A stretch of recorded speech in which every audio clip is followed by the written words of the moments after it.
We are now joined by a former elected official, a one of the few elected officials to be a member of the DSA, Democratic Socialist America, in the 1990s. That is former mayor of St. Paul, Minnesota, my hometown, Mr. James Scheibel. Scheibel, excuse me. Thank you for joining us.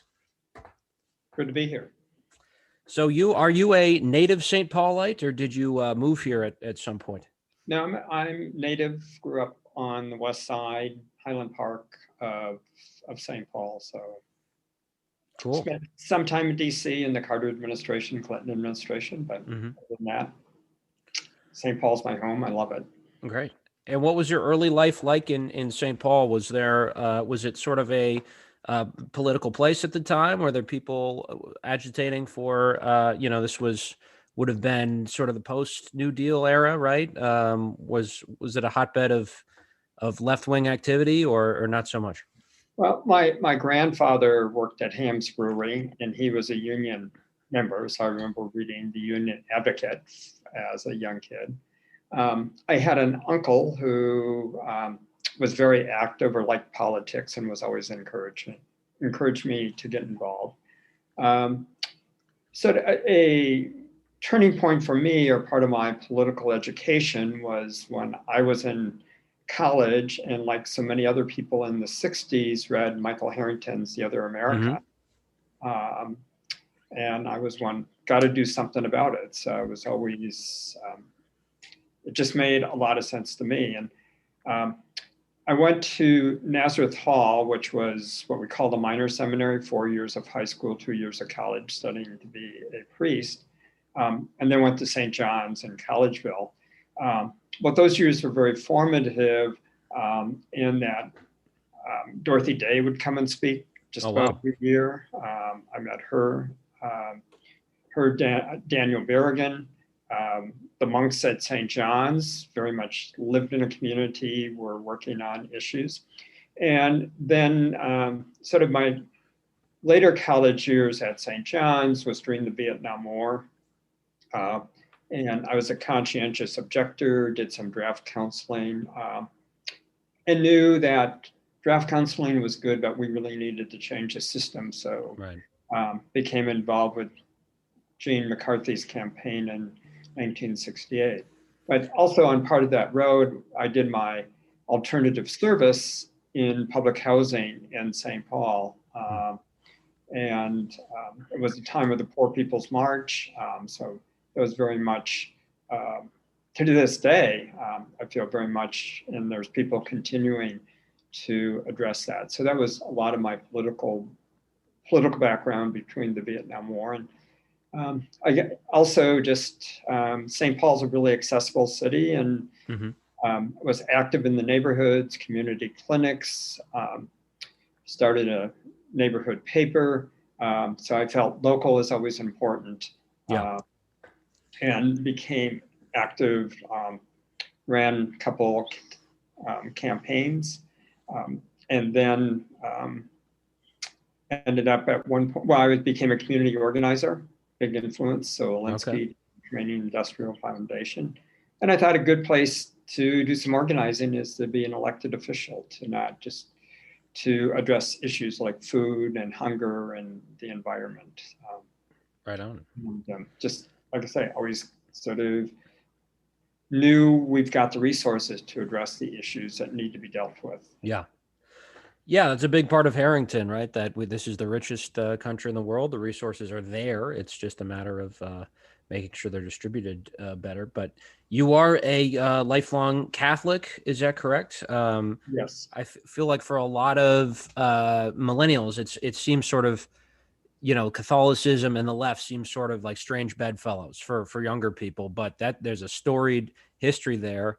How has Catholicism shaped your politics? And historically, do you feel at some point that the church left the left, or the left left the church, or how did things change over the past few decades?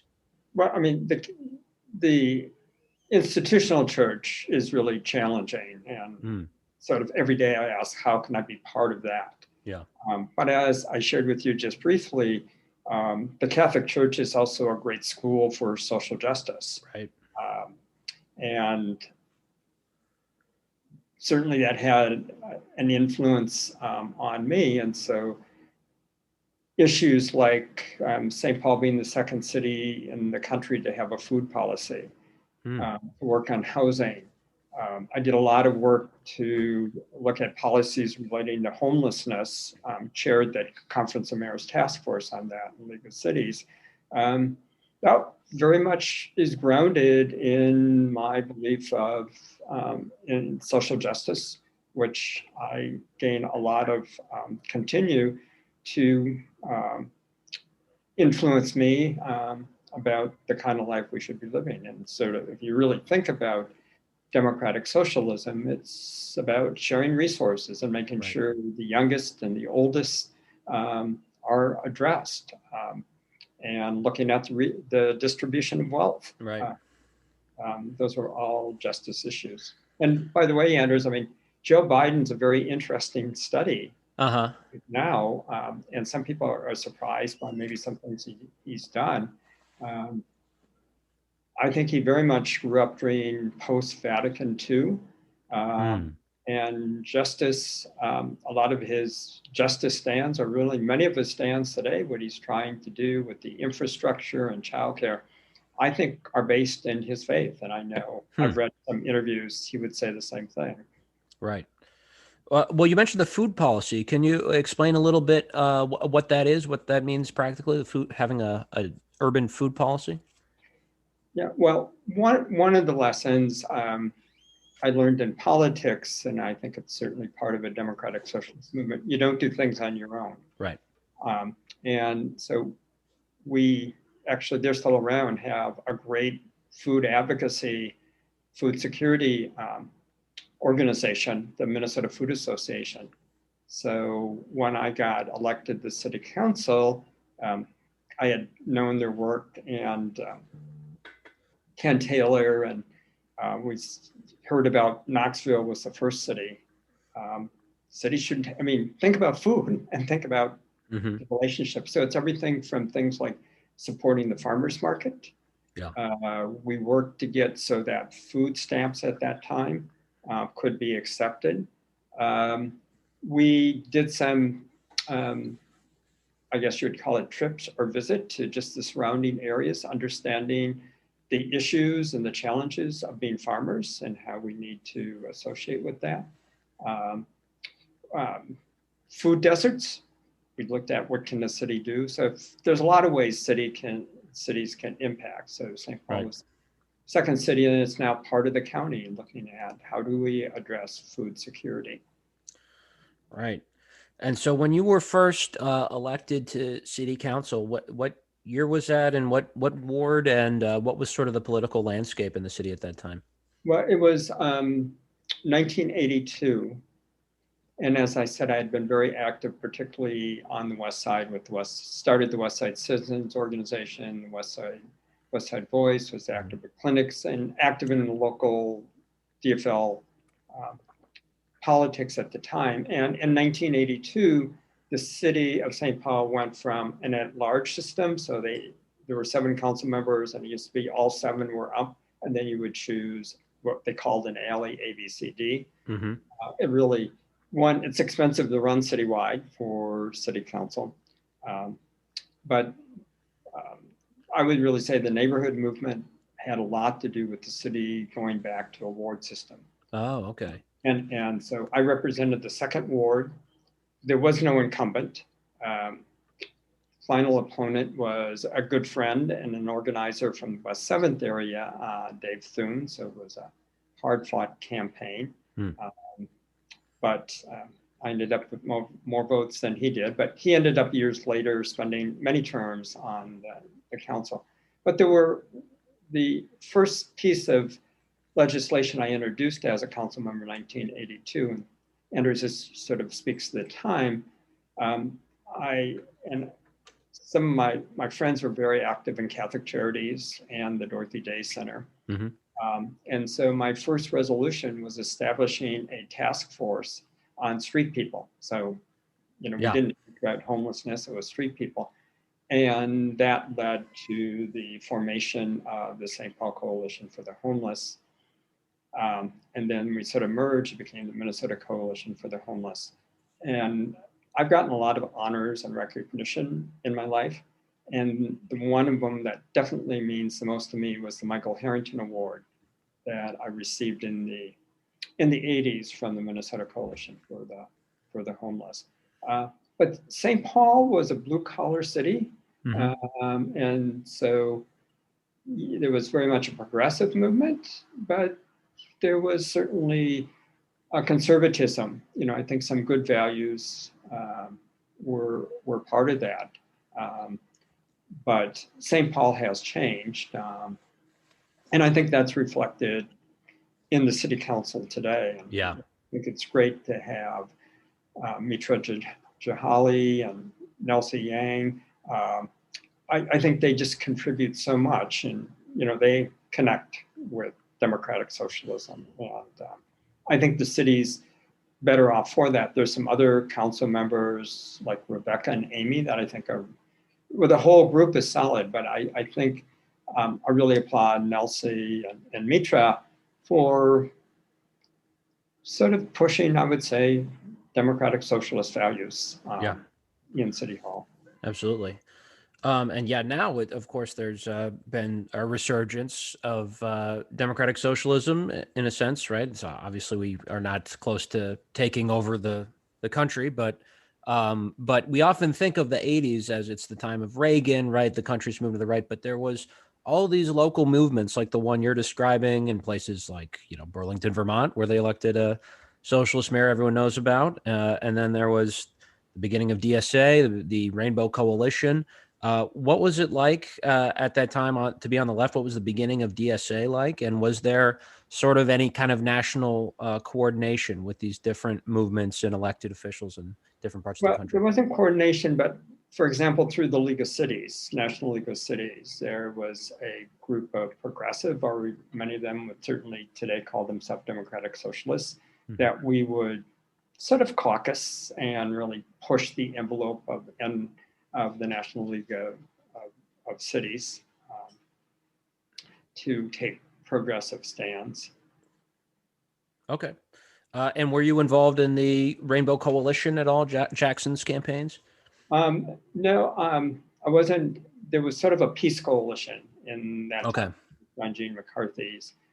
Actually, it influenced me, and probably the most progressive or solid candidate I worked for at a national level that's connected with the agenda of DSA was Fred Harris in 1976, who talked about redistributing the wealth. Fred, Jim Hightower was the campaign manager. But I mean, I think if you look at many people that worked for Fred ended up running for office and part of the progressive agenda. Cool. And you, of course, ran for mayor and you won in 1989. 1989. And through the League of Cities, got to know Bernie Sanders, and Bernie did a fundraiser for me. Really? Here in St. Paul. Wow. I mean, it's one, I was very upfront. I mean, those are my values. And I think it's good to have conversations, what is a democratic socialist? And I've always been active within the party, but see that, as I said, Mitra and Nelsie are really good examples today about that voice, sort of pushing. I think we end up with better policies for that. Right. And so what's your shirt, by the way? It says St. Paul's. Oh, yeah. It says St. Paul. I admittedly got it in Delaware because it's I think it was a school or something. And of course, I see St. Paul, so I shell out the $10. But when you became mayor of this fair city, what was that terrain like? Like how was it to govern in the late 80s, early 90s as a democratic socialist? And what were some of the things you were able to accomplish? There was, I certainly would call St. Paul progressive at that time. The teachers union and some of the other more progressive unions were sort of playing a lead role in St. Paul. So they were very supportive of what I was doing. there's always been a lot of neighborhood organizing. There's been faith-based organizing. So they certainly help shape the city's agenda. I mean, for a big issue at that time in '89 was addressing, there were a number of Hmong and other Southeast Asians who were calling St. Paul at home. And so working particularly with that community, you know, what were they looking for? So we established at one of the high schools on Saturday, the opportunity for them to keep their culture and learn things like, how do you fix a broken window? I mean, they're becoming homeowners, legal issues. But I think, you know, and look at the council and other officials we have elected in St. Paul at the state level. The refugees, Southeast Asians and Hmong have played a key role in making St. Paul a city for all. And I've always had an interest, I think a democratic socialist agenda is addressing the young and youth and also the old. So as mayor, started public achievement with Harry Boyd, who's an organizer and scholar on civic studies. It was a program we started in schools where the youth did politics and started some other youth programs and also addressed, today I'm a regional volunteer director. It's a volunteer position for AARP. And I always remind people, AARP started because Ethel, who was a teacher and a principal, found one of her teachers in retirement living in a chicken coop. It's a true story. So there's...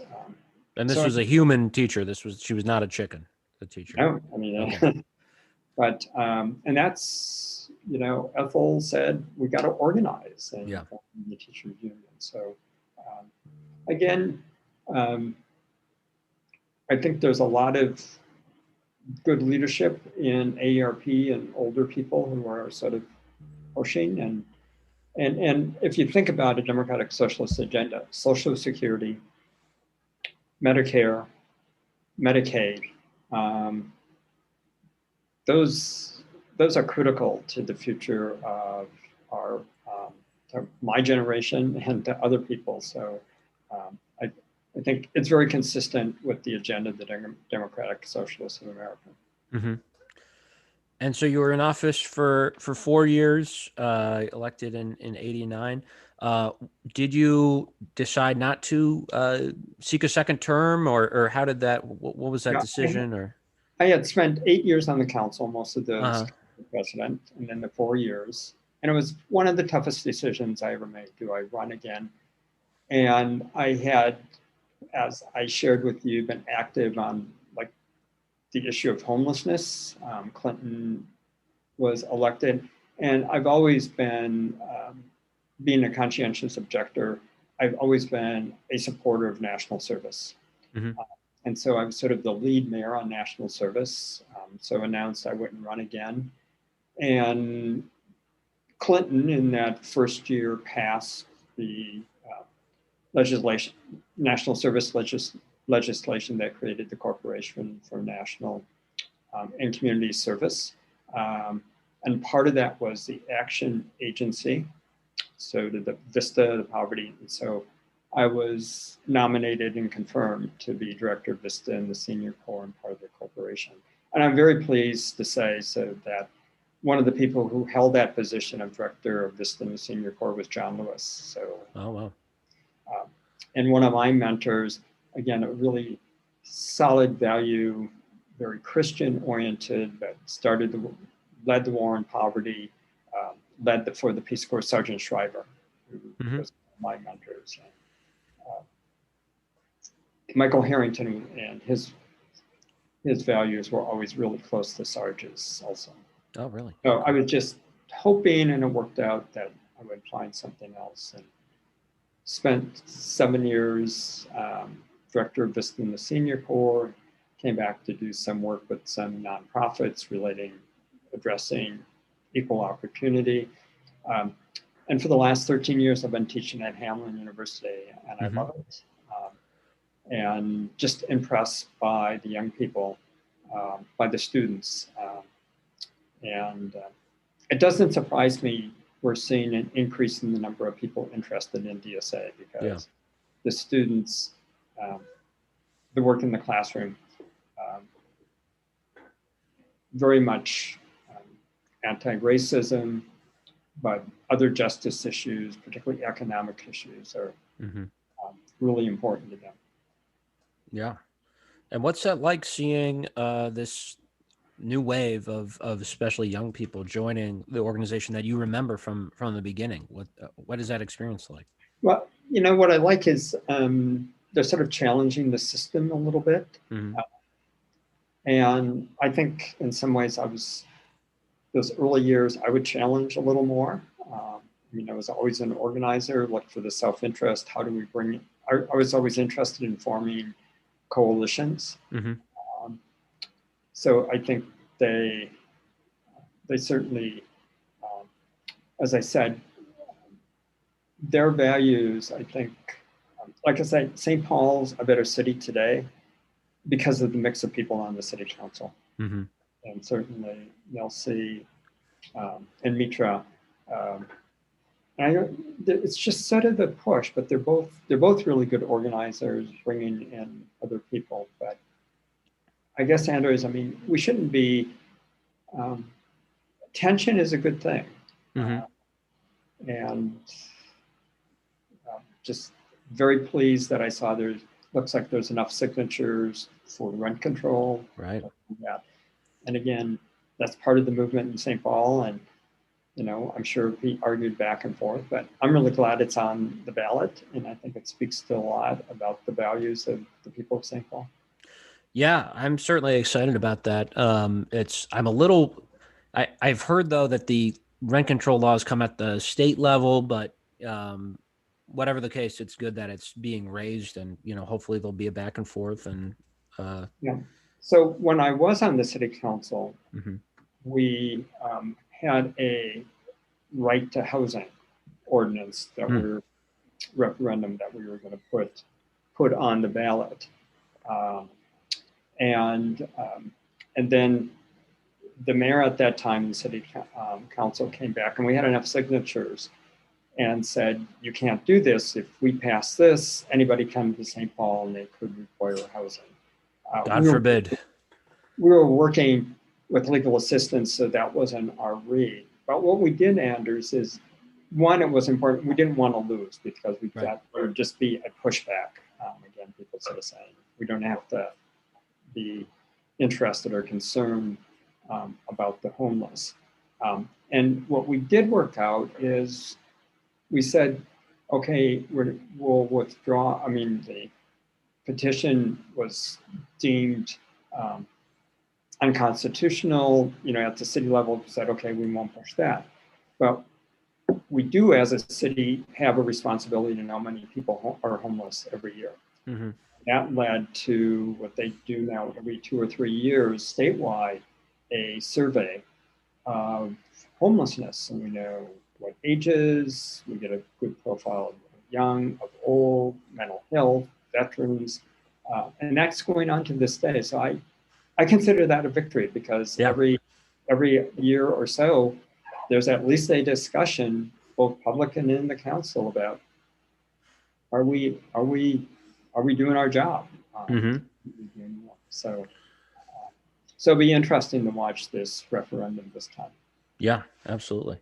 And with the time we've left, I'm curious to get your analysis of our current mayor, my former council member, Melvin Carter. I used to rent videos to him at the video store I worked at as a teenager, but he's now the mayor. And what do you make of him? And are you in contact with him in an advisory capacity, or how do you rate his?